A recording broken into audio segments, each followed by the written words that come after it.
Tzaharaim Tovim. Good afternoon for those of you that are joining us in the northeast hemisphere of the world. For those of us that might be joining us from Eretz Yisrael, from Medinat Yisrael, from Ir HaKodesh Yerushalayim, Erev Tov.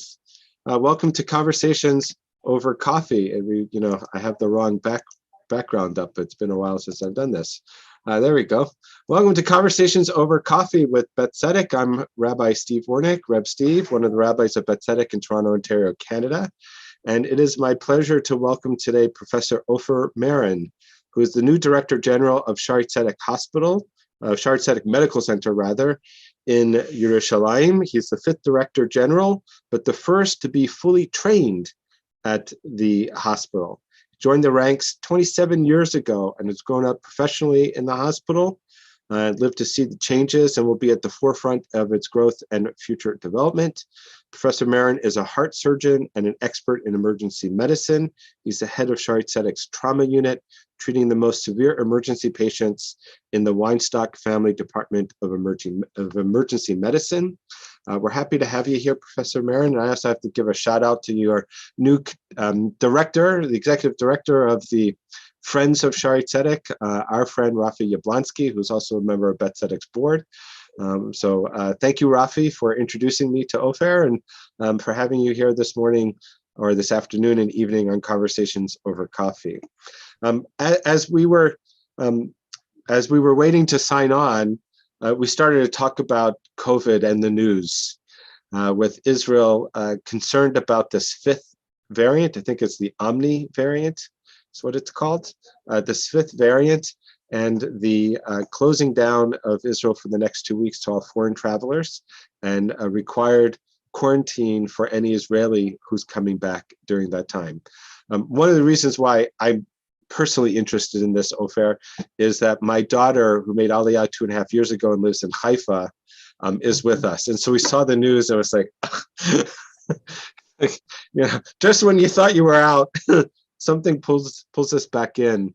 Why don't we pick up where you and I left off, and share with us what the concern is about this variant and Israel's response to it.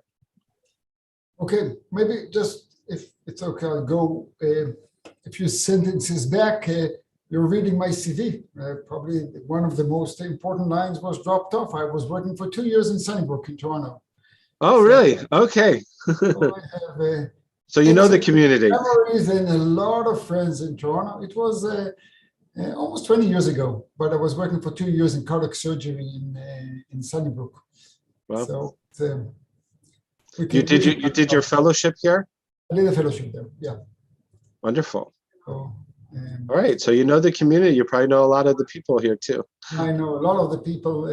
It's interesting, and well, as proud Jews, we must say it's interesting. There were 4 directors over there in cardiac surgery. All of them were Jews along the years. Started with Bernie Goldman, but it went from one to each other, and all of them were continuing the Jewish tradition as the chiefs of cardiac surgery in Sunnybrook. So I'm actually interested in the network of doctors around the world, because I know that one of the things that has changed in the last several decades is the ability to communicate like we are now around the world. And so I am interested in collaboration and what type of collaborations are going on. But let's start with what's in the news and turn over this new variant. Maybe I'll say just a few words about COVID in general. I mean, the media is full with COVID for 2 years all around the world. I don't want to try and present anything new. But if I will try and look over the 2 year span that the world is facing COVID, I will say this. We had different phases. The first phase was recognizing there's a new disease and trying to stop the spread. Cautiously, I will say, maybe there's a bit of criticism. I don't want to say about China, about the WHO, but probably there's a bit of criticism that once the world was aware about it in this global world, maybe it was a bit too late. Maybe for the next pandemia, we should raise the flag earlier, saying, well, there's something strangers, something wrong, stop flights and whatever. So that was the first phase, recognizing there's a new disease. Then there was a phase that took probably about 9-10 months till the vaccine was on.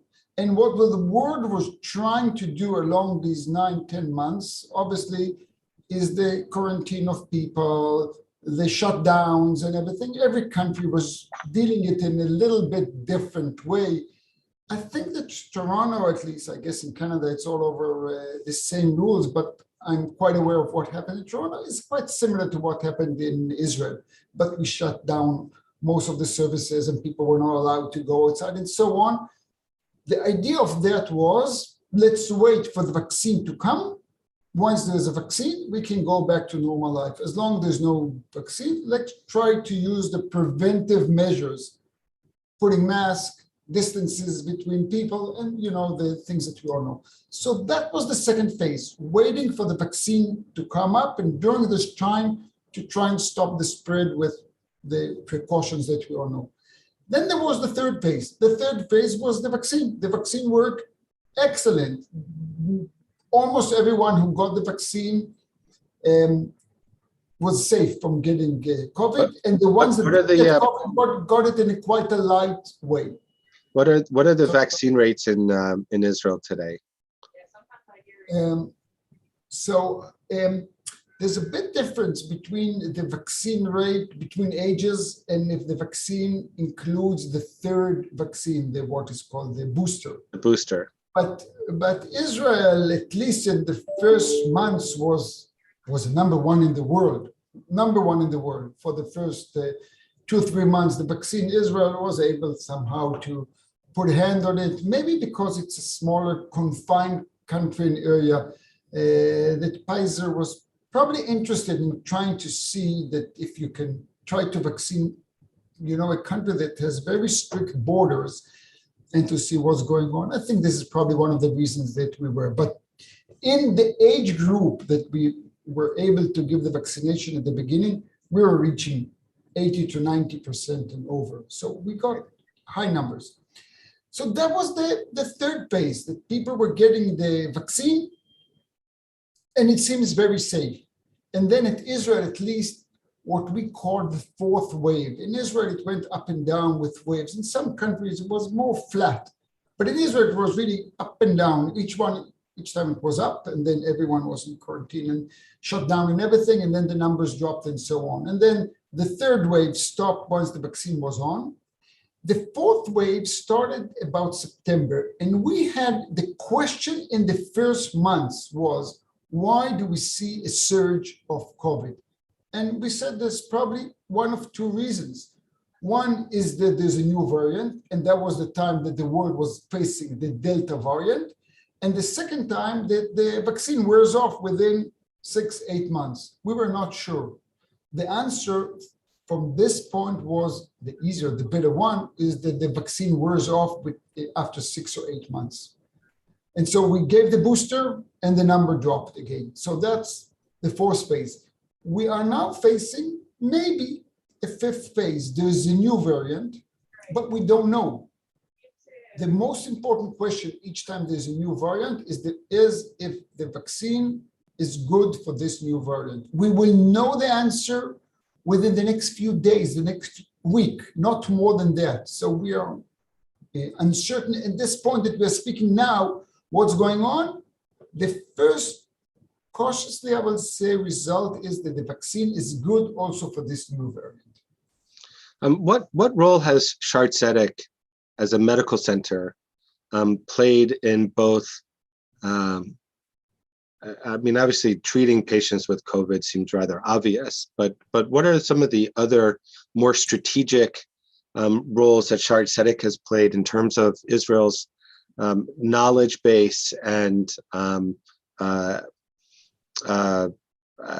learning that has happened as a result of COVID? So I will be honest, Toronto has a connection within this. I was in Toronto between 2001 to 2003. For the older people who can recall, there was a time of SARS in Toronto. So when I was working in Sunnybrook for a few months, it was the era of the SARS. I learned a lot from them, how to prepare the hospital for any biological event. I learned from my personal experience with SARS. A year earlier than the COVID started at 2020, the end of 20, at the beginning of 2020, it came to Israel. A year earlier, we did a drill here in Shaarei Tzedek to prepare ourselves for any biological event, a pandemic, a terror, biological event, and so on. So from this point, Shaarei Tzedek was quite prepared. We had our checklist of what to do if we are facing such an event.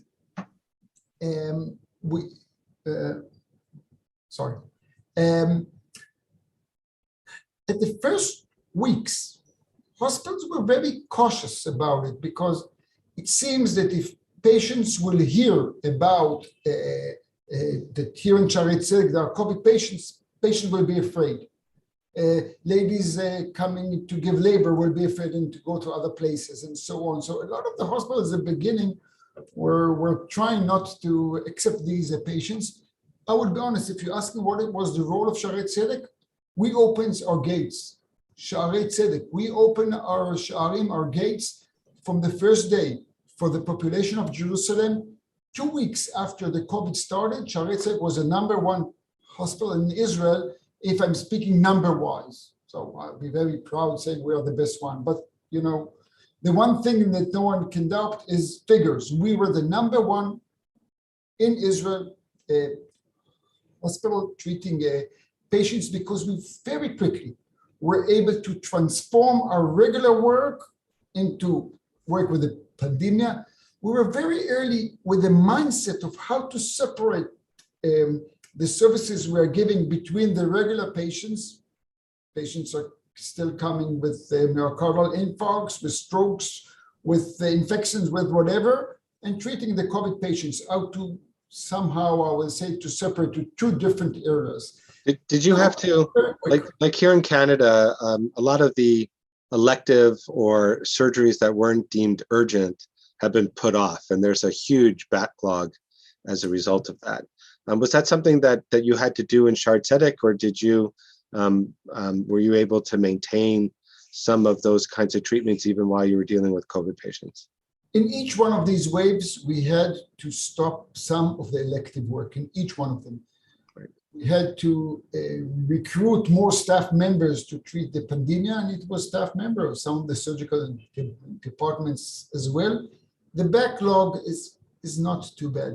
I mean, once the wave got down, we tried to quickly go on with the service.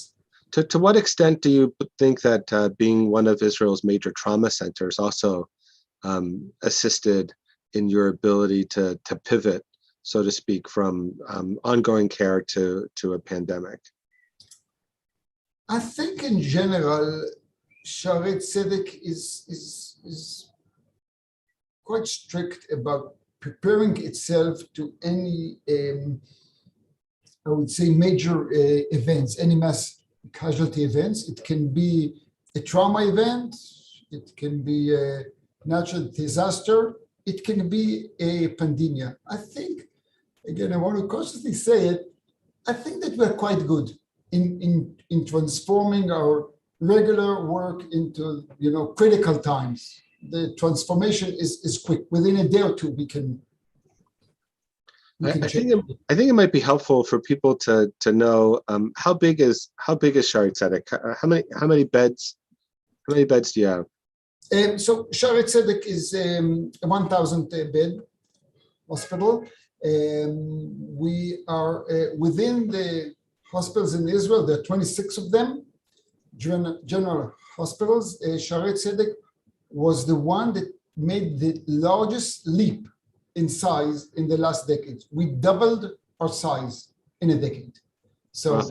The 1,000 bed, we're one of the 7 tertiary centers in Israel. You know, if you want, I can add maybe one more personal. Sure. Yeah, sorry. No, go ahead. You were asking about how we made the changes. Again, I don't think that the director general is the most important person here as much as I want to believe in it.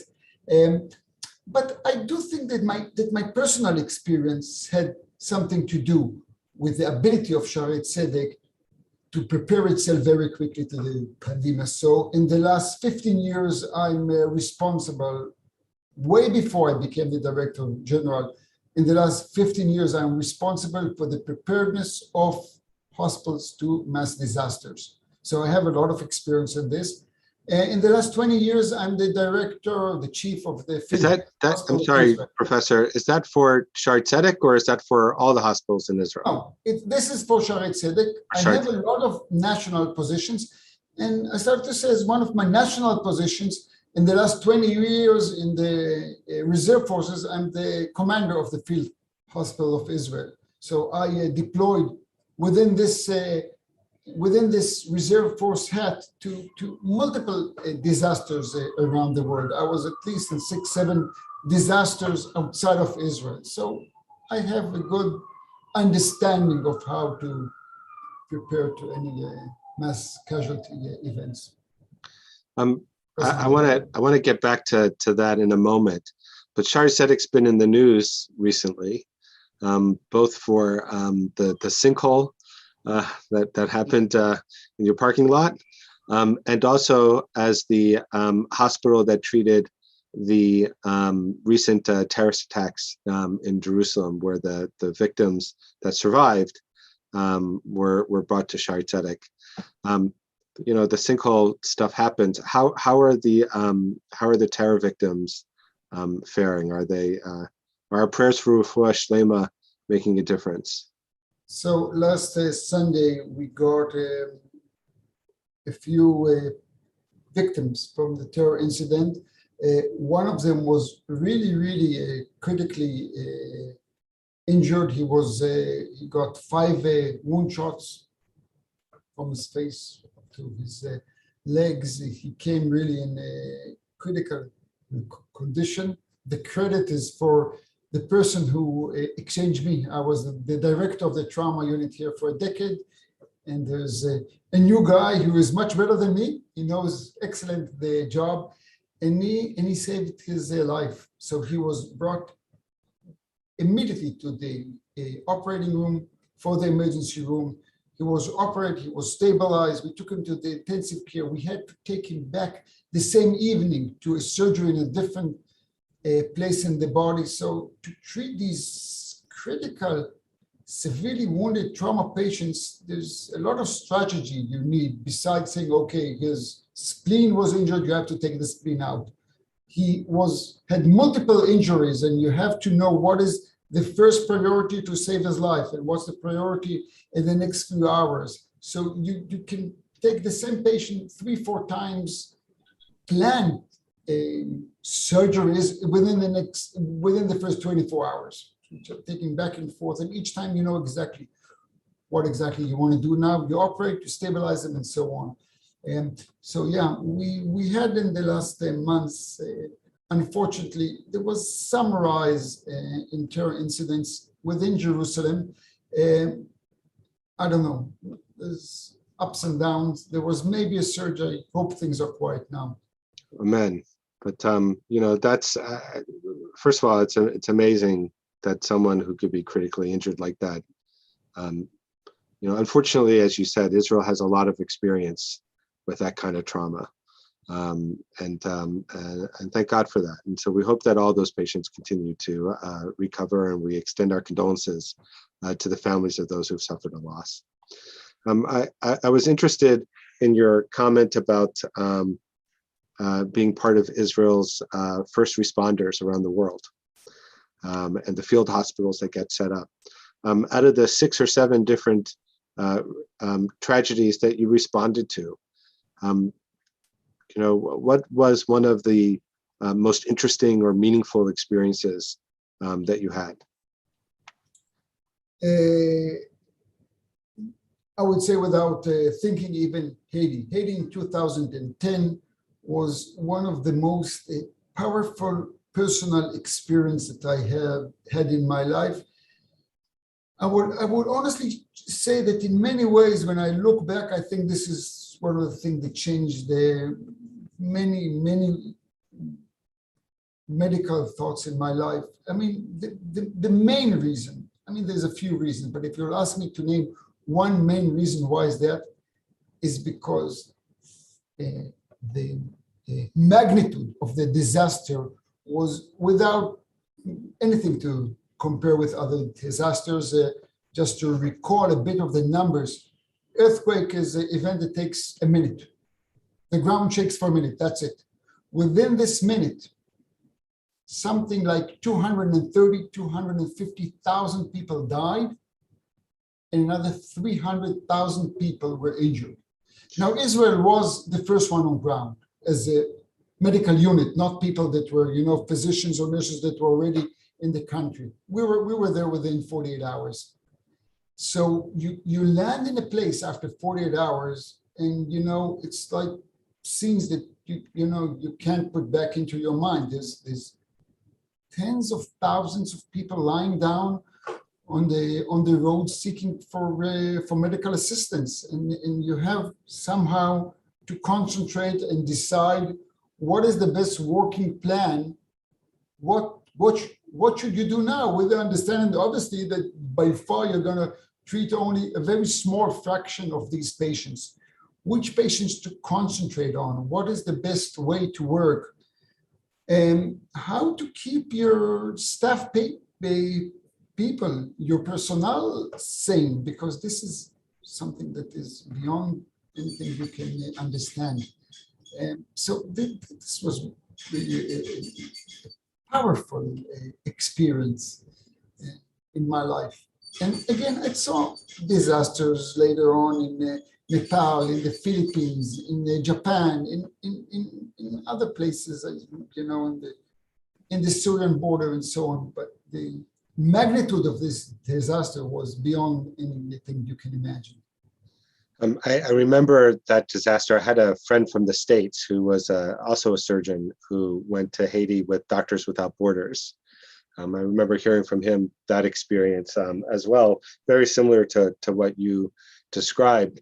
There were a lot of, I also remember in the press, there were a lot of children that were either renamed or named Israel as a result of Israel's going to Haiti at that time. How important is it to the state that it be able to continue to provide that kind of service in the global community? I think that the mutual assistance, I mean, you can take it to different thoughts, but I think first of all, if you want to be part of the global services, community around the world, you should play your personal role. You should keep your place. And I think Israel has the ability, although it's a rather small country, to give medical assistance probably faster and more efficient than most countries. In my experience in the last 20 years, and I'm volunteering I'm volunteering in the WHO to mentor other field hospitals around the world, other teams. So I know tens of different teams. There's excellent teams around the world. But after saying that, I think still Israel is able to give quick, efficient deployment to these areas. And I think, yeah, it's important that we will play a role. Does it have more than just assisting the thousands of people that I was involved in treating them around the globe? Yeah, there is obviously our connection with the different countries that we assisted. There's importance for ourselves, to have a better understanding of what a disaster zone is like, and to probably, God forbid, if needed, we will be able to cope better with any disaster here and so on. And again, I think that within our history, sorry for that, within the history of the Jewish world. I think, sorry for this. I think there is an importance that we will play our role. I mean, we can't just stand by and see disasters like this happening and do nothing. I agree with you. I mean, certainly in the diaspora, that's one of the elements of Israeli action that gives us a lot of pride, to see the Jewish state acting so exceptionally well on its Jewish values. In the time that we have remaining, you said that Shaare Zedek doubled its capacity within the last decade. What are your top 3 goals as Director General for the next decade? So, I mean, we're struggling with different things. I put aside, but I have to put it within my short list of 3 things. I think one of the biggest struggles is the financial struggle. Shaare Zedek is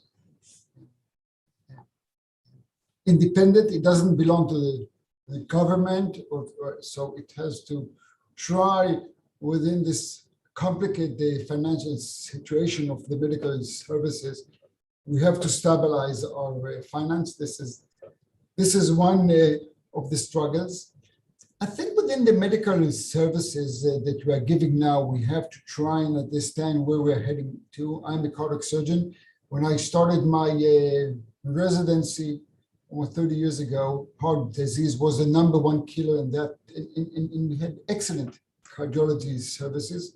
And oncology, I think, is now, it's not new, but at least in the last decade, is more and more picking up because of the age of the people, the aging of the population, and so on. So this is a big project. This is our biggest project. We are going to open a new radiotherapy center within the next year.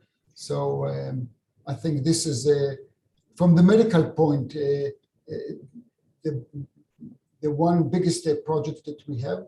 And I think that the third thing, and we're putting efforts on this, is research. I think Shaare Zedek is playing now a pivot place in research, in technology, in combining the research and technology. I think that this is we have to put more and more efforts on. I would say these are the three. And when the hospital creates friends of the hospital around the world, we'll talk specifically about the friends of, the Canadian Friends of Shaare Zedek. What is it that you hope to accomplish through those relationships? So, I'll be very specific. The hospital is trying to balance its budget by the patient that we are treating. I'm a cardiac surgeon, someone needs an operation, we operate on him, and we are paid for this service. But any new service that we want to open, we need extra budget for this. We don't have any other source to give this. So through the very good friends of Shaare Zedek around the globe, in Toronto as well, we are able to open new services, because when people are willing to support us and to share with us their abilities, by this we're able to open new services. Once the new service is open, we can start and we can run it. So you're looking for startup capital, basically. Yeah. Right. Well, look, for people that care about medicine and medical research, and want to combine their passion for medicine and Israel, and the Jewish people, organizations like Shaare Zedek seem to be a good match. And we wish you b'hatzacha rabah in that. Certainly, we want our friend Rafi Yablonsky to succeed. So Rafi, I know you're watching, and you're probably smiling, but we love you, Rafi. So b'hatzacha rabah.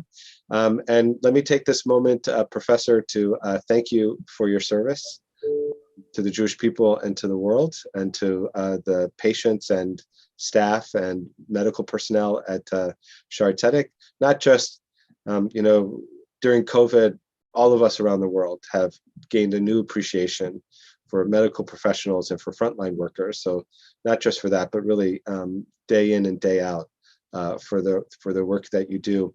We know that Pekuach Nefesh is the highest of Jewish values.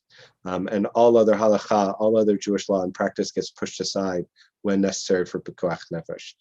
So B'hatzlacha Rabbah, and let me wish you and your family and all of the members, patients, and staff of the hospital a Chag Orim Sameach, happy Hanukkah, and don't have too many sukkariyot.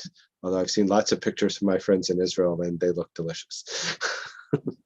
תודה רבה, חג שמח, חנוכה Chag שמח. Sameach. Thank you very much to all the friends. I'm sorry to speak like this. I don't see the other. You'll be able to see on Facebook and YouTube how many people are watching in the comments that are being made. Let me say to those that are watching us, join us this Friday. First of all, you can join us every morning in Beth Tzedec, in our Beit Midrash in the Hendel's Chapel for Hanukkah morning services. We are live and Zooming our services in the morning. We have Hanukkah Modulate is taking place in the evening with Cantor Ezer and Usher Farber, a wonderful way to light candles and to sing Hanukkah songs. This Friday night is Shabbat at the Floor and a Shabbat dinner for our 20s and 30-year-olds. It's nice that we're going to have some people together for Shabbat dinner again.